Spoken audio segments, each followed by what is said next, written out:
Buenos días, Anselm. ¿Puedes presentarte brevemente? Soy Anselm Japp, viví primero en Alemania, después en Italia y ahora en Francia, siempre viajando mucho. Desde muy joven pensaba que este mundo debía ser cambiado radicalmente, lo que me llevó a participar en algunas luchas prácticas en mi vida, pero sobre todo a intentar alcanzar una comprensión teórica del mundo que nos rodea. Entonces, todo esto ocurrió esencialmente con la lectura intensiva de la obra de Karl Marx, ya desde la adolescencia, pero también desde los situacionistas y de lo que se llama la Escuela de Frankfurt con Adorno, sin olvidar autores como Ivan Illich. Es pues en este marco que empecé en los inicios de los 90, a contribuir con la elaboración de lo que se llama en Alemania la crítica del valor, propuesta inicialmente por la revista Crisis, cuyo autor principal era Robert Kurz, muerto hace 3 años. Era una corriente teórica que había nacido fuera de las universidades, pero también fuera de las capillas políticas y que tenía por propósito esencialmente retomar una lectura de la realidad por medio de las categorías centrales de Marx y reconsiderar desde el inicio la teoría crítica, separando radicalmente en Marx lo que podía ser actual hoy en día, el núcleo conceptual de sus tesis, de otra parte de su pensamiento que era llamada el Marx esotérico. Bueno, precisamente para algunos existe el sentimiento de que hay una especie de regreso a Marx hoy en día, o quizá un regreso a otro Marx. Entonces, ¿en qué medida la aportación de Marx te parece indispensable en la actualidad para intentar comprender la realidad social que nos rodea? Pues precisamente la primera vez que la crítica del valor se presentó a un público más amplio fue con el libro El derrumbe de la modernización de Robert Kurz, publicado en 1991 y claro, su tema principal era el derrumbe de la Unión Soviética. En ese momento, el fin de la Unión Soviética era considerado casi universalmente como el triunfo del capitalismo, como la prueba de que no hay alternativas. Evidentemente con mucho júbilo de parte de los burgueses, pero también en la izquierda con un sentimiento de que ya no se podía hacer nada, de que toda perspectiva de emancipación se había perdido. Es justamente en ese momento, cuando las teorías de emancipación y el marxismo particularmente parecían estar en su nivel más bajo, que la crítica del valor empezó a demostrar que era todo lo contrario. El objetivo mismo del libro de Kurz era demostrar que la Unión Soviética había quizás superado la propiedad privada de los medios de producción, pero no las categorías centrales del sistema capitalista, es decir, la mercancía, el valor, el trabajo abstracto y el dinero. Entonces la Unión Soviética formaba parte, por completo, de la sociedad mundial de la mercancía. Era una tesis diferente en relación a todas las explicaciones de la Unión Soviética únicamente a través de la estructura burocrática. Y Kurz demostraba en este libro, afirmaba en este libro, que el fin de la Unión Soviética no era el triunfo del capitalismo occidental, sino simplemente una etapa del derrumbe mundial gradual, por etapas, del sistema mundial de la mercancía. Entonces, los 90 se caracterizaron por una cierta victoria aparente del capitalismo, la euforia de las bolsas, la sociedad del pensamiento posmoderno, pero ya desde el año 2000 los vientos empezaron a cambiar un poco, y mucho más a partir de la crisis del 2008. Las teorías de Marx han demostrado ampliamente no haber dicho su última palabra, pero ahí también tenemos que entendernos, porque existen muchas versiones actuales del marxismo tradicional, a veces en sus peores aspectos. Tesis que todavía interpretan el mundo según el esquema de la lucha de clases e incluso eventualmente proponen estrategias leninistas. Y es la particularidad de la crítica del valor demostrar que las categorías centrales que Marx elaboró hace 150 años, o sea, el valor, la mercancía, el trabajo abstracto, el dinero y el fetichismo de la mercancía, el capital como relación social, no solamente como una clase de capitalistas, sino como una relación social total que comprende todos sus miembros, entonces todas estas categorías de Marx demuestran ser útiles hoy en día y ser muy importantes para comprender lo que está pasando, por ejemplo, para entender por qué hay tal auge de los mercados financieros.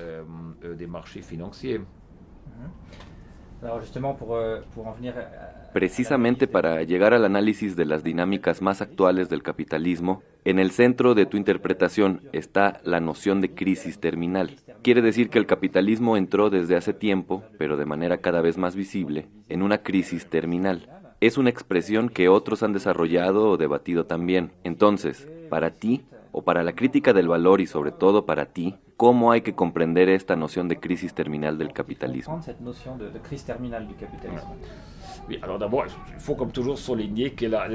Bueno, primero y como siempre, hay que subrayar que la elaboración de la crítica del valor es una obra colectiva y el mayor mérito lo tiene Robert Kurz. No es una teoría personal mía que estoy proponiendo, quiero hacer esta aclaración.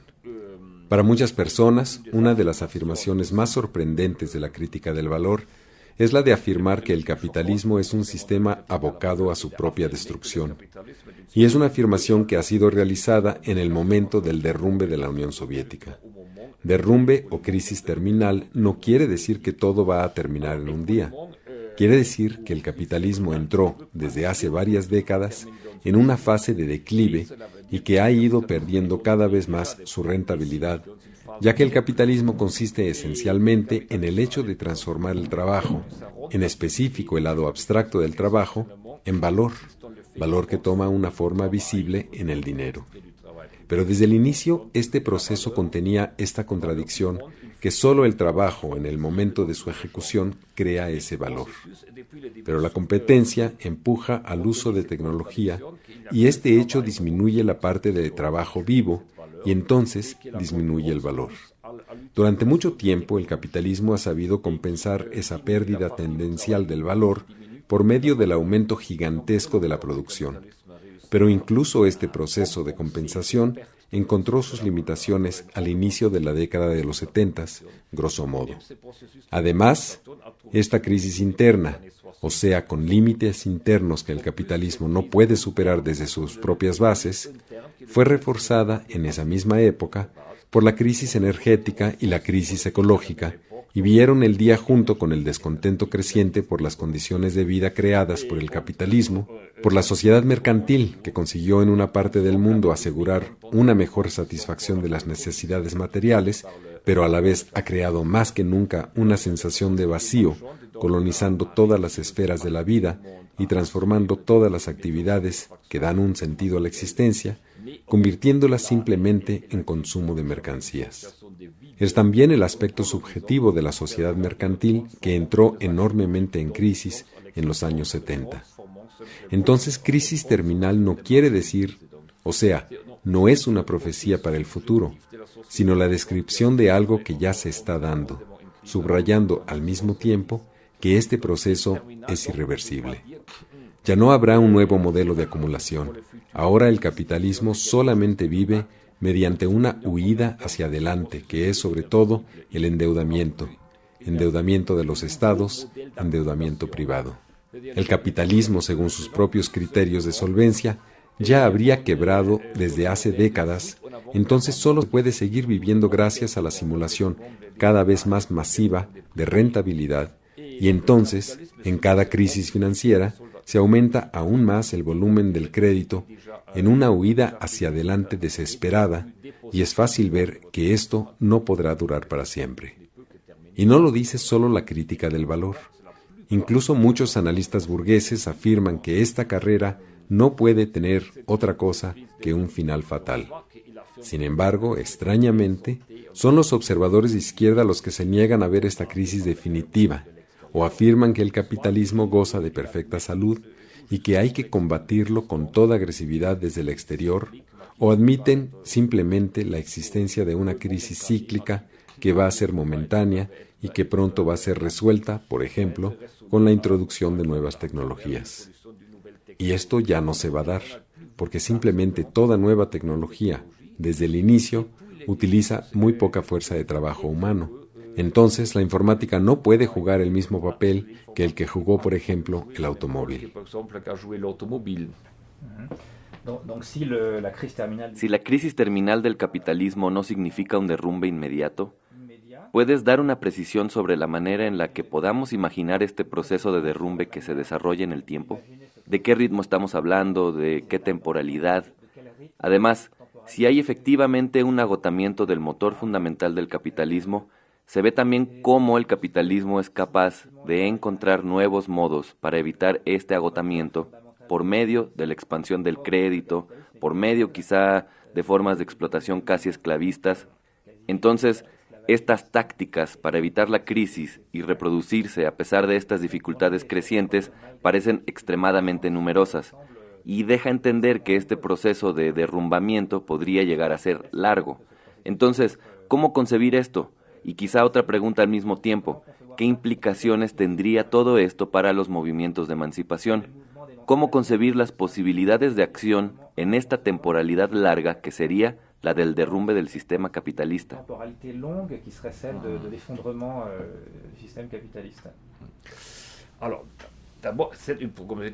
Bueno, primero es un proceso gradual.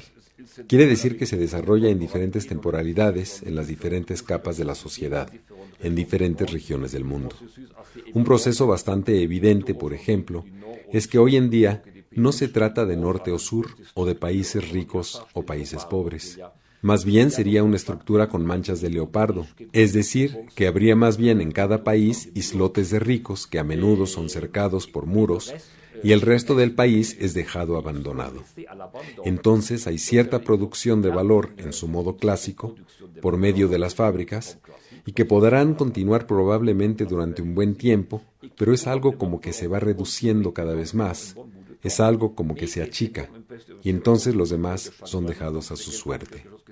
Hoy en día, a menudo, el problema principal ya no es la explotación, aunque evidentemente continúa en formas vergonzosas. Pero hay sobre todo una buena parte de la población que simplemente es considerada superflua, excedente, desde el punto de vista del capital, porque no puede ni producir de manera regular y a la larga tampoco puede consumir.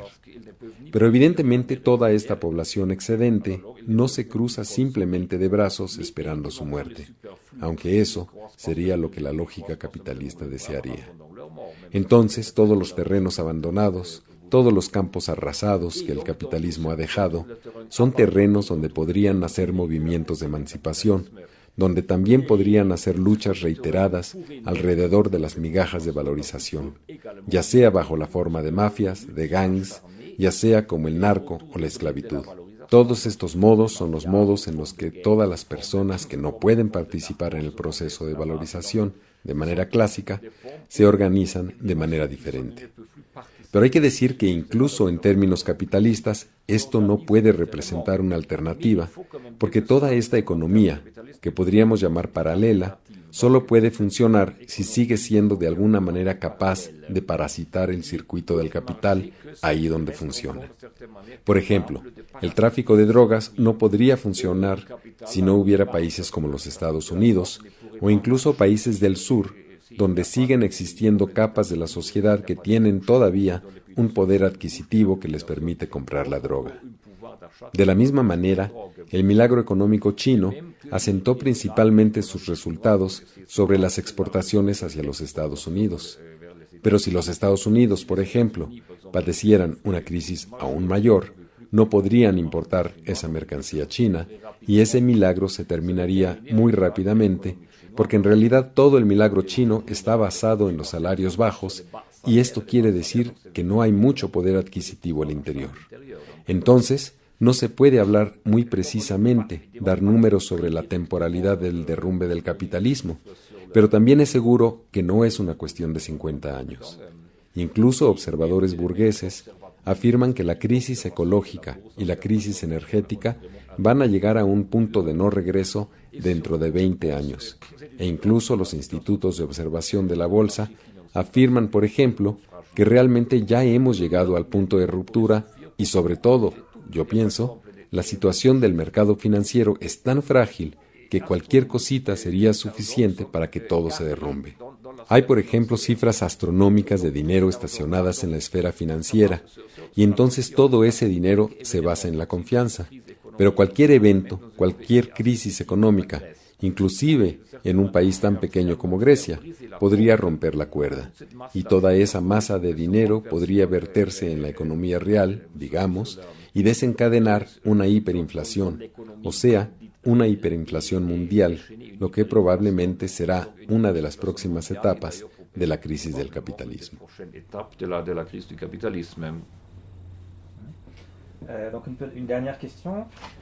Una última pregunta.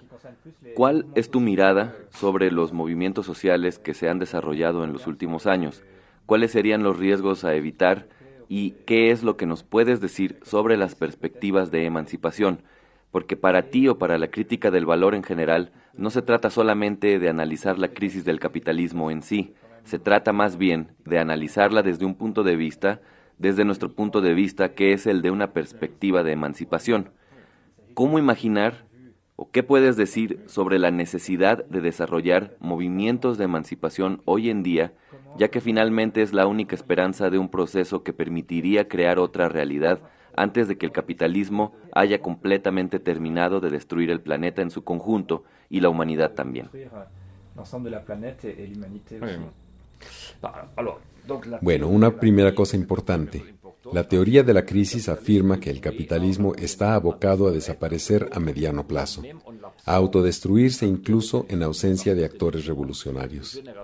Esto es muy diferente de lo que decían las generaciones revolucionarias anteriores, que combatieron contra un capitalismo que les parecía muy fuerte, con la esperanza de que después del final del capitalismo solo podría llegar el comunismo o el socialismo o la anarquía. Exactamente porque el final del capitalismo siempre ha sido imaginado como la obra de los que lo quieren combatir. Justamente ahí donde no hay una concepción de los límites internos del capitalismo, la idea es que el capitalismo siempre podrá continuar sobre sus propias bases si no hay una fuerza, en su versión clásica, el proletariado industrial, que lo derrumbe, porque ya no lo acepta. Ciertamente el enfoque elaborado por la crítica del valor voltea de cabeza esta cuestión. Ciertamente hay algo ineluctable en el agotamiento del capitalismo, aunque las formas de este agotamiento son bastante largas y tortuosas, y no hay ninguna garantía sobre lo que podría llegar después. Nada garantiza que después del capitalismo llegará una forma de sociedad emancipada. Esto solo es una posibilidad. Entonces la crítica del valor, que desde un principio no tenía nada de universitario, ni nada de puramente contemplativo, tiene como último horizonte un cambio revolucionario de la sociedad. Pero para llegar a esto, el medio más seguro no es el de correr detrás de todo movimiento práctico y de ensalzar todo lo que se mueve bajo la forma de movimiento social. De esta manera no se ayuda ni siquiera a los movimientos sociales. La teoría debe también entender los límites estructurales de ciertos movimientos. Sobre todo, el punto fuerte de la crítica del valor es afirmar que el movimiento obrero histórico, a pesar de ciertos méritos evidentes, también ha tenido como resultado esencial la integración de la clase obrera en la sociedad de la mercancía. Entonces, sobre todo una vez que la burguesía aceptó hacer concesiones, las minorías radicales fueron sacadas del juego rápidamente en pro de lo que se ha llamado la socialdemocracia. Entonces, muchas luchas en el capitalismo, antes y ahora, han sido luchas para una mejor y más justa distribución de ciertas categorías que ya no se discutían ni se ponían en tela de juicio. El movimiento obrero clásico quería una distribución más justa del dinero, es decir, del valor. Repito, era a menudo una reivindicación completamente legítima, pero en realidad no era anticapitalista. Al contrario, esta integración reforzó al capitalismo. A veces el movimiento obrero supo mejor lo que era bueno para el capitalismo que los mismos representantes recalcitrantes del capital. Se trata pues de no repetir esos errores y sobre todo hoy en día, en esta situación de crisis, frente a un pastel que cada día es más chico, el sistema además ya casi no puede otorgar más concesiones. Entonces el reformismo se ha vuelto hoy en día lo menos realista, paradójicamente. Los reformistas se han vanagloriado siempre de ser realistas frente a los radicales. Hoy en día es casi lo contrario. Por ejemplo, restablecer un Estado social en Europa como en los años 60 es absolutamente irrealista. Esto quiere decir que hoy en día hay un descontento muy fuerte por la devastación de la vida provocada por la mercancía, devastación que evidentemente se desarrolla en todos los niveles, para los pobres como para los ricos y en todos los países del mundo, pero no todas las reacciones son necesariamente emancipatorias. Hay también reacciones que a veces son simplemente luchas defensivas para mantener un estatus, por ejemplo, para mantener un salario, y esto se vuelve muy ambiguo, por ejemplo, cuando los obreros defienden sus fábricas, por ejemplo, fábricas que contaminan mucho. Y en otros casos hay también movimientos que se focalizan en aspectos superficiales, como el fenómeno financiero, y corren el riesgo de retomar a veces ciertos elementos del anticapitalismo truncado, falso, de la extrema derecha.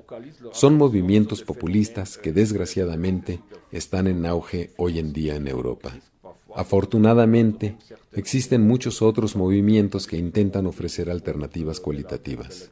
Es algo que solo se puede ir elaborando poco a poco, con muchas limitaciones y evidentemente con muchos errores.